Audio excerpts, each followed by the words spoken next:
ये एक बात आपको माननी पड़ेगी, टीम इंडिया की बेंच स्ट्रेंथ को आपको मानना पड़ेगा कि यार बेंच स्ट्रेंथ बहुत अच्छी इनकी। कोई भी हो ना हो तो टेस्ट मैच पूरा जीतेंगे आपसे, तो जीत गए पूरा test match.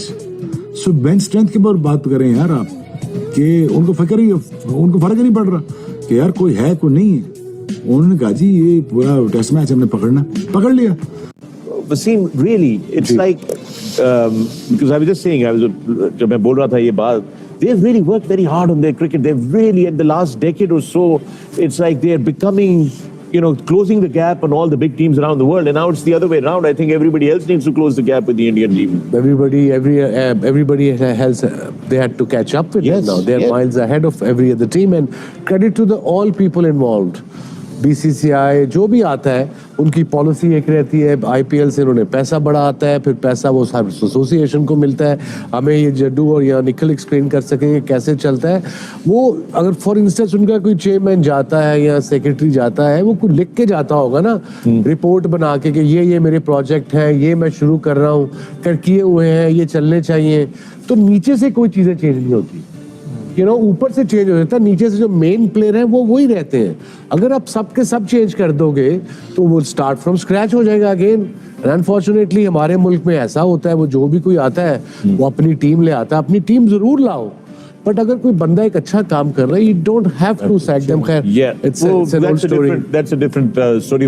Waqar, interestingly, the momentum was in India's favor. हम इंडिया की बात करें जी कि बिल्कुल unstoppable, and they just kept winning.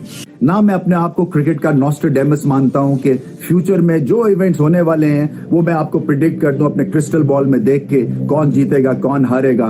तुक्केबाज भी नहीं हूं, मगर पहले दिन के खेल के बाद जो मेरी एनालिसिस हैं वो साफ सुथरी थी और प्रिडिक्शन मेरी यही थी कि कुछ भी हो जाए इंग्लैंड ये मैच नहीं जीत सकता, इसलिए कि सिलेक्शन बहुत ही बेकार की थी, तो इनका बचना डिफीट से बड़ा मुश्किल हो गया था। मगर मोस्ट इंपॉर्टेंटली मैं गट फीलिंग पे अभी भी काम करता हूं और थैंकफुली गट फीलिंग अभी भी रेलेवेंट है, क्योंकि इतनी ज्यादा कोशिश की गई है इस गेम ऑफ क्रिकेट में, इसको इतना ज्यादा बारीकियों से परखने की कोशिश अब की जाती है। डाटा एनालिसिस होते हैं और फिर एंगल्स की बात की जाती है और फिर सर्टन बॉलर्स का ऑपोजिशन के सर्टन बैट्समैन के खिलाफ क्या रिकॉर्ड है, उसके बेस पे सिलेक्शन आजकल कई दफा बन जाती है। और सीधी सादी जो एक चीज होती है उसको कई दफा इतना ज्यादा हम ओवरलोड कर देते हैं विद डेटा विद एनालिसिस के पैरालिसिस में चले जाते हैं।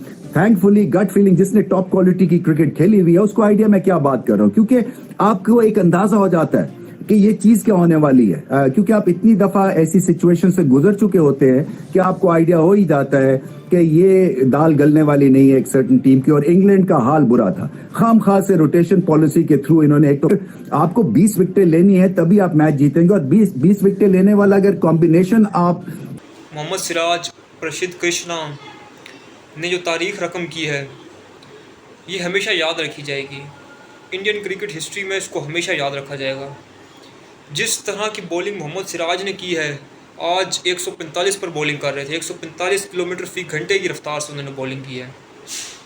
और जिस वक्त मोहम्मद सिराज ने आखिरी विकेट चटकाया है उस वक्त जो फीलिंग्स थी लिटरली वो बयान नहीं की जा सकती। उस वक्त पूरा इंडिया झूम रहा था। इंडिया के सब इर्द गिर्द के ममालिक जितने भी क्रिकेट खेलते हैं सब झूम रहे थे।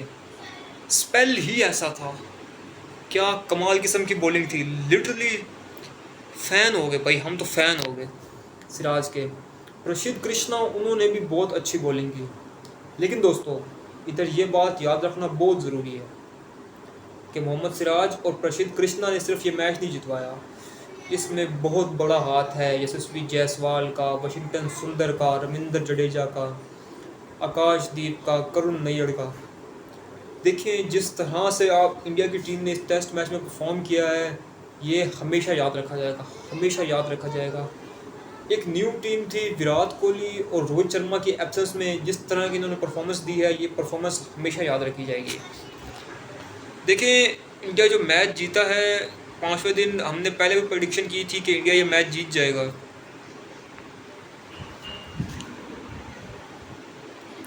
अगर आपको वीडियो अच्छी लगी हो तो चैनल को सब्सक्राइब ज़रूर कीजिएगा, वीडियो को लाइक कीजिएगा और हमारे साथ जुड़े रहिए ताकि आने वाली जितनी भी अपडेट्स हैं वो सबसे पहले आप तक पहुँचें।